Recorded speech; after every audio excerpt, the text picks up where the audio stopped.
लगा ले Bethel lipstick जिला मटाप लगबे ओ रानी लगा ले बेतल लिपस्टिक जिला मटाप लगबे ओ ऐश्वर्या यौ करीना ले ऐश्वर्या यौ करीना ले झकास लगबे ओ कहूँ लगा ले बेतल लिपस्टिक जिला मटाप लगबे ओ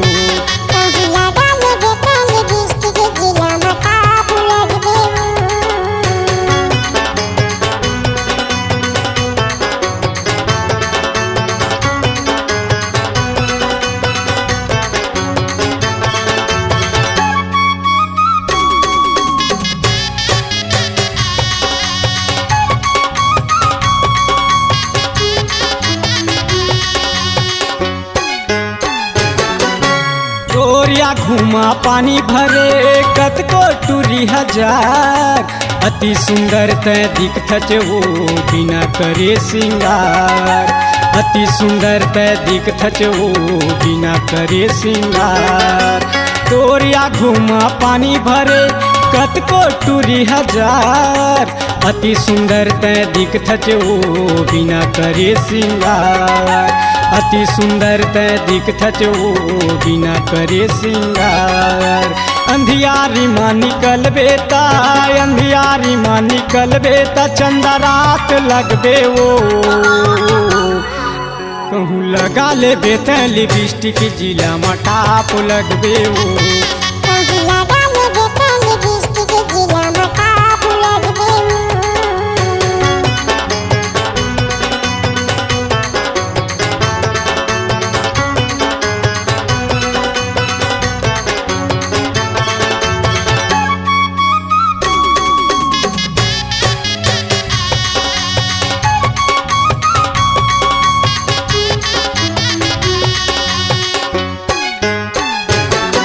सकरी तखतपुर बरेला चर्चा महावय मुंगेली पल्लू अपन झन सरकाओ कटकटली दिखे तो चोली पल्लू अपन ते झन सरकाओ कटकटली दिखे तो चोली सकरी तखतपुर बरेला चर्चा महावय मुंगेली पल्लू अपन ते झन सरकाओ कटकटली दिखे तो चोली पल्लू अपन ते झन सरकाओ कटकटले दिखे तोर चोली आशिक तोर पुराना हो आशिक तोर पुराना हो मोला याद रखबे वो कहूँ लगा ले बेतल लिपस्टिक जिला मटाप लगबे वो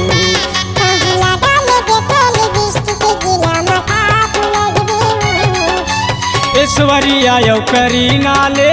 ऐश्वर्या यौ करीना ले झकास लगबे वो रानी लगा ले बेतल लिपस्टिक जिला मटाप लगबे वो